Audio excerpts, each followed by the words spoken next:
They're both out of their depth and deep in it. Folks, welcome back to Sagas of Sundry Question and Answers. I'm Dan Casey. We're going to talk about the latest episode of Sagas of Sundry Goblin Mode in just a minute. But first, I have to introduce my wonderful cast. Joining me, as always, Danielle Radford. Amy Vorpahl. Nguyen, I love protein. And today we're going to talk about the latest episode of Sagas of Sundry Goblin Mode. Folks, this is an episode where a lot happened. We made a real splash in every sense of the word.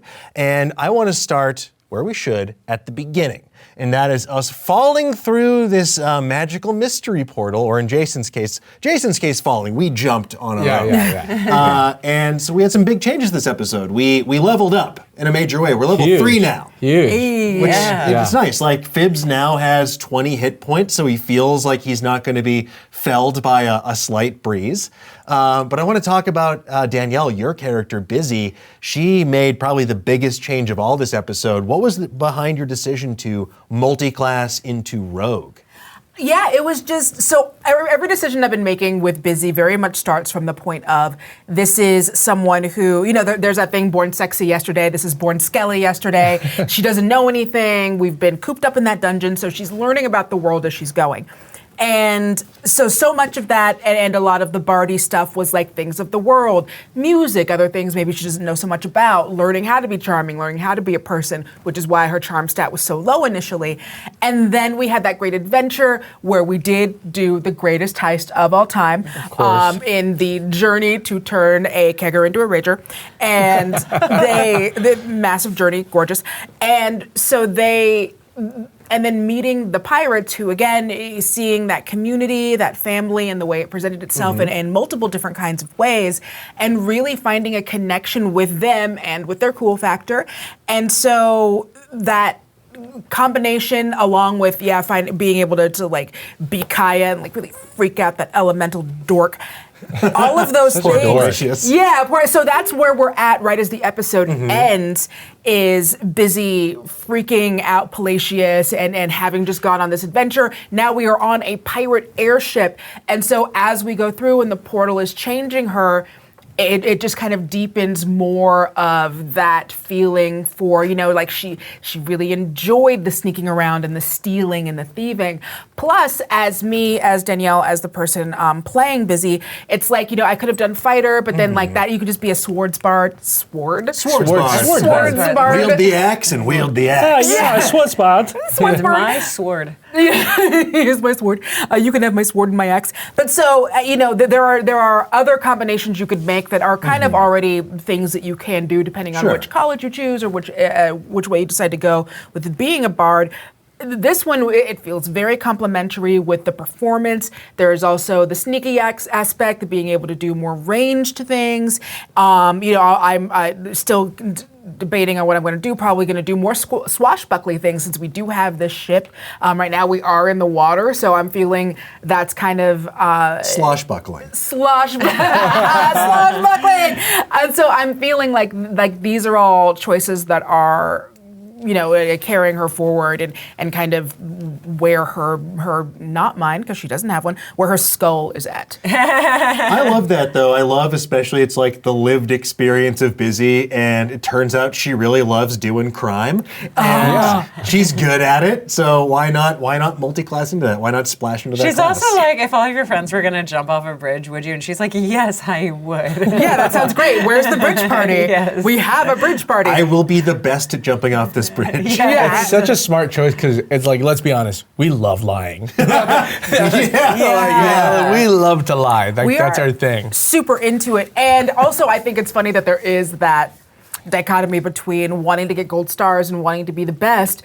But it's also, having been a minion for so long, wanting to be the best does mean finding ways to do it that are also subterfuge, being thieves, being sneaky, other kinds of things. And we're seeing that you can still do those while on this path to becoming an adventurer, to becoming less of a grubby little minion and more of a save the world type, you can do that in your party. And so this is also a way for me to be able to, you don't like lose your hometown and where you grew up. Like you keep a part of that into, and my hometown and where Bizzee grew up is evil. And so you never lose that completely. You can take the girl out of the dungeon, you can't take the dungeon out of the girl, but that's the way I could find to transfer some of those traits into now the wider world. Very cool. It's also like I feel like it gets slept on, but the fact that you have a great sword makes me laugh all the time. Yes. It's just there do for with that great sword? It's just for what you do with that great sword, girl. It's for decoration.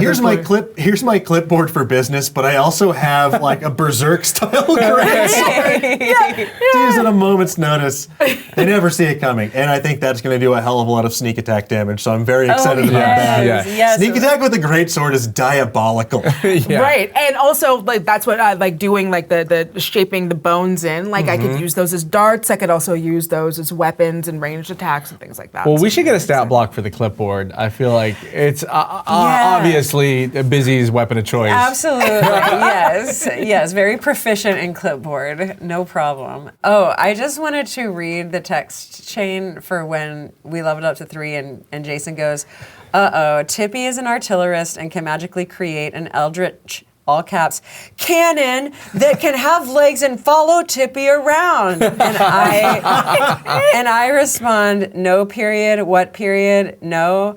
And then to lighten it up, I go, haha, what? It's like I haven't done the math on artificers yet. And having a sentient cannon follow you around. Right after he got a friggin' homunculus. Artificers I'm learning are so cool and can do so many things. And I'm not used to such a spike in what you can do at level 3. I'm used to that at like level 2 or like level 6, but like they get to focus on a specific role as a artificer. They can like be an artillerist, or they can be an armorer or a battlesmith. And I was like artillerist because Tippy loves guns. Right, he's gonna focus in the gun stuff. It makes narrative sense. It's reminiscent when I played D&D or like D&D Light with my nephews when they were younger, and they wanted to be sorcerers and druids and whatever, like things that were cool you could say. And the youngest one he wanted to play with his older brothers, but he didn't know how, and so we made him the magical present. And the magical present was when the older boys wanted something, they had to ask the magical present, like I want a really cool sword, and so they'd have to ask the magical present, can I have the really cool sword? And the magical present got to say yes or no, and basically grant them the magic item. And I think that's you. I think you're the magical present that just like has some magic coming out of him and can grant the party extra stuff. Cool stuff. I mean, like I did a double take when, it says in the write-up, like you can choose for the cannon to have legs if you so desire. And I was like,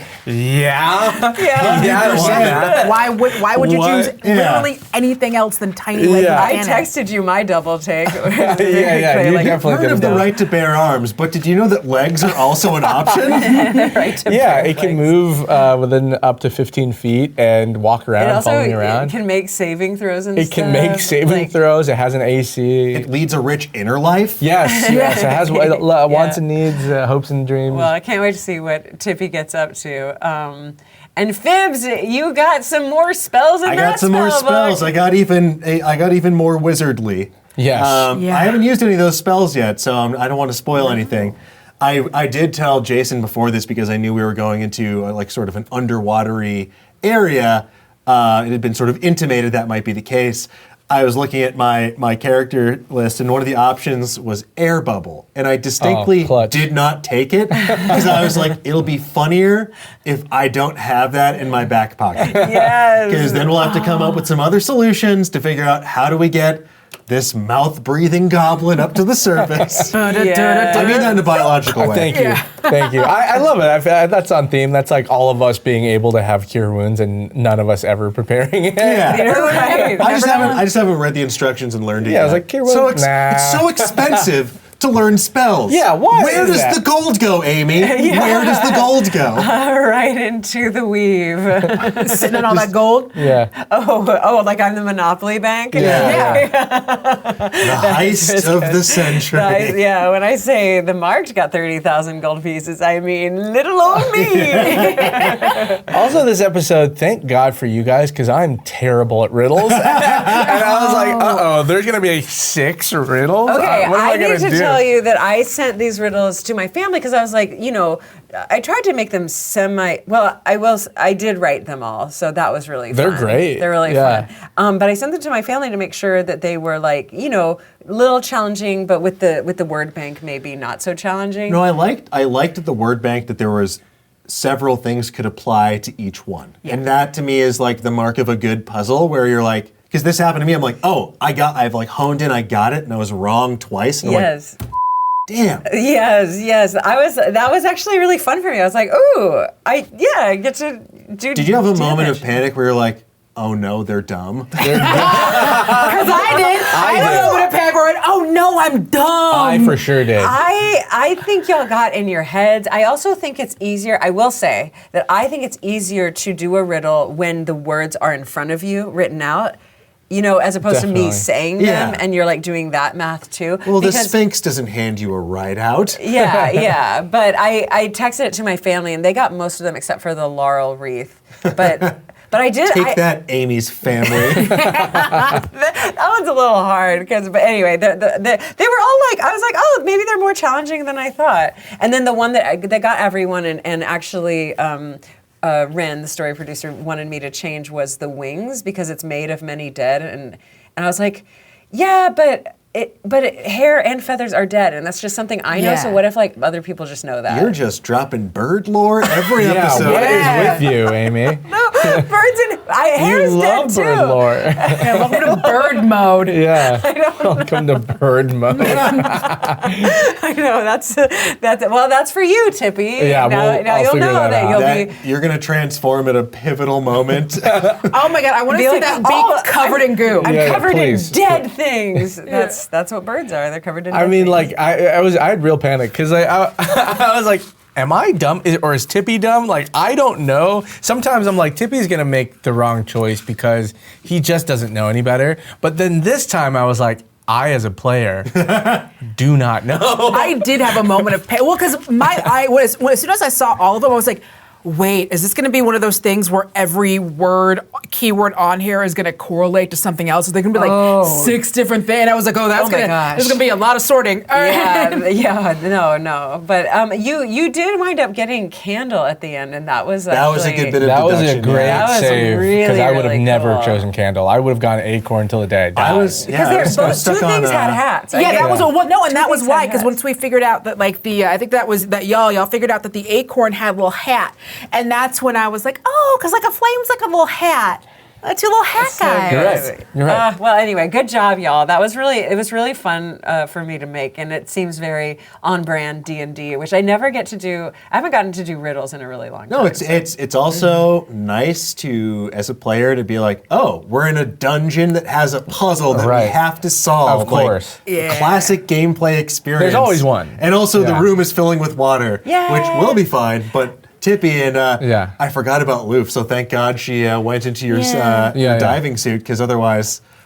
Loof doesn't let me forget about Loof. Yeah. though. Y'all are Luke, bonding I so keep Tippy. hardcore. Yeah, she webbed all over the place. What are you going to do about it? How are you going to stop her from webbing? You're right, I You're can't. right. I can't. There's Literally nothing I can do. Unless you hurt a baby. But You want to hurt a baby? But then you We're not did gonna get hurt babies. into the security atrium of Earned Curve Fathom, and immediately, this is a whole new world for you. Immediately actually got stolen from, fish mugged. Yeah, fish mug. Yeah. Fish mugs, yeah. Fish I mug just for sure. immediately, had our things stolen, and then got just completely cornered and berated by security.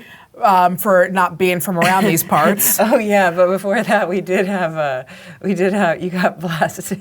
We got blasted with you. by Goo. There were a couple of things in this episode that just like really got me because I don't know if you can tell. Some bubble entendre. But I'm trying. I'm like trying. How are you doing this, Dan? How are you doing this? I've got the goo. Perpetual, you got it. The tone of this place is very like heavily surveilled, Yes. scary, and so it shocks me into this giggle mode whenever. Yeah, like y'all do some wordplay or whatever. I'm like, oh wait, yeah, and we're back to silliness. I love that balance as well because like I was just like, oh wow, we're seeing D&D Atlantis. We're seeing this like incredible underwater metropolis with all these amazing sights, but also everyone is like scared and depressed and there's like really intense security. It's like, oh, I didn't expect there to be this sort of like really aggressive like sort of military security state right outside of this like previous underwater paradise. So that was a cool thing to reckon with. Yeah, we go right into like the gulag, like the the gulag. The glug Glug, yeah. Yeah. The gulag. I mean, the way I do imagine Earned Cur Fathom is very, it is ancient, right? If it lived underwater, then it survived the searing and everything. And so it is a place of deep lore. And of course, at the basis of all the lore is our beautiful tapestry. Oh yeah, here. shout out to involving the tapestry. That's awesome. Yeah, Clint Carney did such a fantastic job. He and his team, phenomenal job on all of the set design, and I just love the tapestry when they talked about incorporating that. So absolutely, yeah. And so the amount of lore, it's just kind of commonplace for these people. That's why Thresh is just like, oh yeah, the Sundari, this, that. It's like many of the things that you've had questions about of like, what is going on here? Like, yeah, they just kind of know. It's just now, since the scythe is here, no one's talking about it. Yeah, we found a lot of stuff out this episode. That's why I was like, found I a know lot we of had like stuff out. moving around to do, but I just wanted to keep asking questions because we just kept finding out more and more and more of like these little building blocks. And some of it was stuff that we were kind of putting together above the table, but our characters hadn't got there yet. And then a lot of it was just like slotting in these little puzzle pieces, much like the pillars, where we were finding out, like things and the way that they worked from this kind of breadcrumb trail that we already had. Totally. Oh yeah, and big little piece of lore. We know now where Fibs is from. Kalir. Oh yes. It's still a mystery to me. It sounds like you were a gallantling, like hearing from the flashbacks. Yeah. I come from a place where gallantlings roam. And we had a Bizzee flashback Yes. too. Where we were too busy sure that did. We did, yeah. So, it sounds like Bizzee, obviously, like her nightmare, getting demoted. Still figuring out like what's going on with kind of like this cult. It's sounding like, is she part of it? Is she not part of it? Who is this guy that she's trying to maybe protect by slacking? That sounds wrong and bad.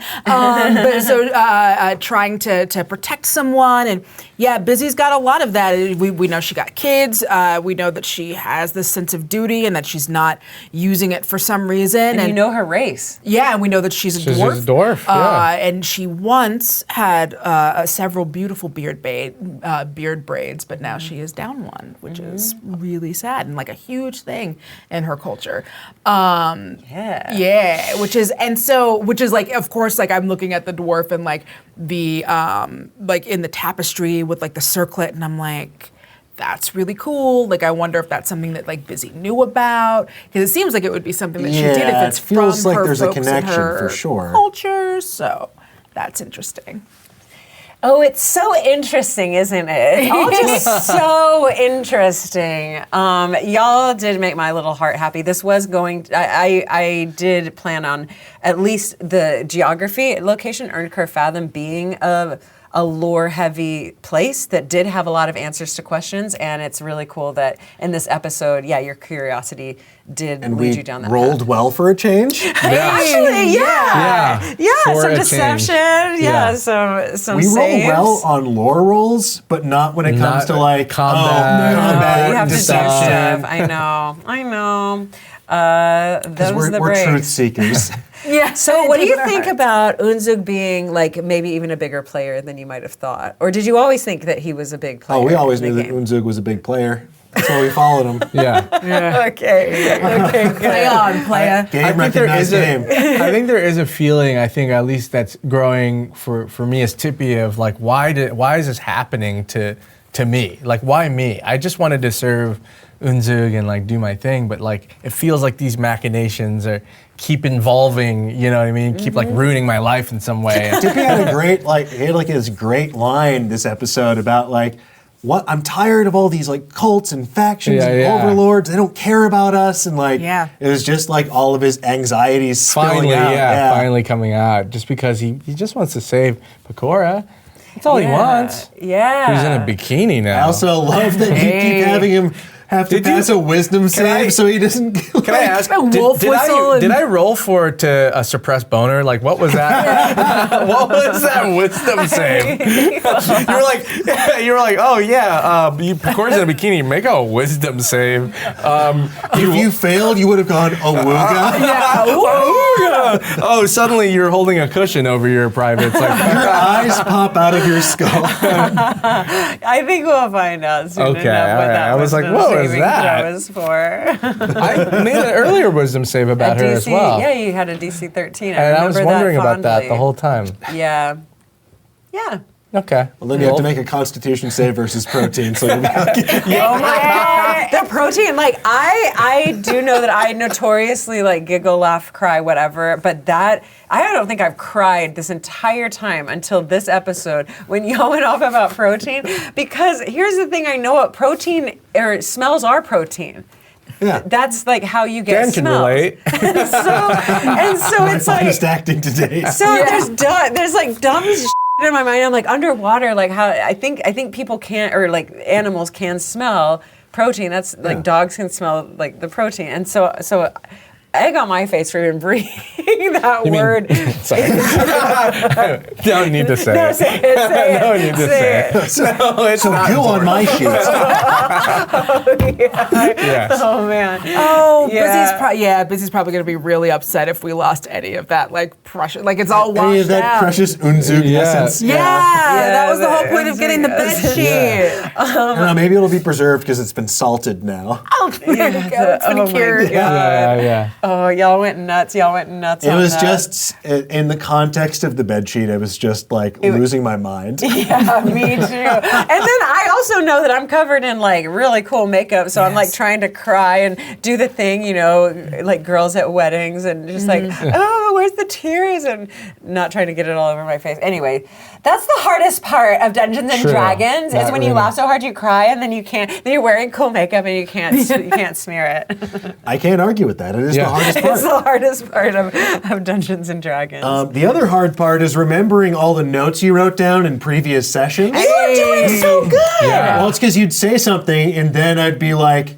oh my God, like Winter Soldier activation I can phrase. t- I'd I- have to be like, Iffy's character said this like 2 episodes ago. Yeah. Oh yeah, and Danielle discovered this when Bizzee deciphered, she can't comprehend languages to like remember Abyssal. Yes, and Gagangin was the thing that you recognized and you nailed. And I knew Dan was the better note taker, so I was like, Fibs, you remember Gagangin, right? I have a fun story about Gagangin. So in that moment, to whatever episodes ago, I made up that name, but that name Gagangin, I've been doing, as Dan knows, and we've been partners sometimes on Duolingo. And I'm doing German, and I have been doing it for like a couple of years. And Gegangen is an actual word in German. What does it mean? Yeah. Went somewhere. Oh. Like you say like No way. ich habe I'm- gegangen, like I have gone or I Sehr went. But like I was trying to think, I think where my brain went, like who friggin' knows? But like it's underwater, so I think my brain went to Gungan. Yep. Yeah. That was my first thought was and then Gungans. and then it hop, skipped, and jumped to Duolingo. And I'm just telling you that to let you know that, like, Das as a ist Dutch- Miso Freunde. Inspiration comes from anywhere. It comes from anywhere, including Yeah. your little language app. So Gagangin is canon. and I didn't have that name before you cast comprehend languages. That's fantastic. My note just says receipt arrow Gagangan. Gagangan. It means I have gone. So anyway, I'm sure other people would have picked up on that by now. Our German audience is just like, what the hell is she talking about? Gagangan. See, I'm part German, but I only know the cuss words, so I would not have gotten Gagangan. I'll add Gagangan to the list. Yeah. Because now we know. I would just say to my Oma, she's going to be like, what are you talking about? My favorite phrase in German is mein Bein, and it means my leg. Mein Bein! Mein Bein! And German SpongeBob fans know exactly what you're talking about right now. Well, we are halfway through this 10. It's fitting. This feels like things got extra high stakes this episode. Yeah. Like we end on a real like trench hanger. With like, two people, one of whom we care about, one of whom is Crandall, are in mortal peril with this death cult that's going to try and raise a demon again, collecting these all-powerful artifacts. Yeah. And like we're in this like undersea nightmare death cult arena. The Abyssium is such a cool name, by the way. Yeah. Thanks. It's just like, okay, we went from being 3 local idiots to 3 local idiots who are now underwater. Who are now Distant powerful. idiots. Yeah. But like we are, I do like the sort of arc that I've seen or that I'm like sensing is that, we went from sort of really not understanding anything about the world around us to the point where we're just like, it feels like an Abbott and Costello routine at times, like who's on first, where we're just asking these questions because we don't know. Right. To us now being a bit more active in our choices in terms of like, we should probably lie to this fish guard because he's gonna take something from us otherwise, and we just instantly distrusted him. Yeah. So I like that I like that it feels like we're not still the sort of like rubes that we might have once been. Yeah. We definitely got the naivete kind Yeah. of has been been getting beaten out of us for sure. Yeah. I mean, you've, both of you have experienced Bone Pile, so that means that you've dropped to 0 hit points at one point. You've definitely made at least one death saving throw. Close to We've 0. almost died several episodes. Several times. Yeah. Yeah. I don't think it's going to get easier. And this time either. we didn't have the captain with us to do some cool glaive maneuvers and save our bacon. Don't worry, we have Gun Tippy It's true. and Robo Tippy. That's right. Every time there's a new Tippy, I can't wait to hear what the, I mean, the new I name. just have to. There's so much really clever wordplay going on. There's like protein stuff, and then there's Gun Tippy and Robo Tippy. Yes, clever wordplay. Gun Tippy and Robo Tippy. I just love Tippy's. I'll take credit for that. I love Tippy's panicked etymology.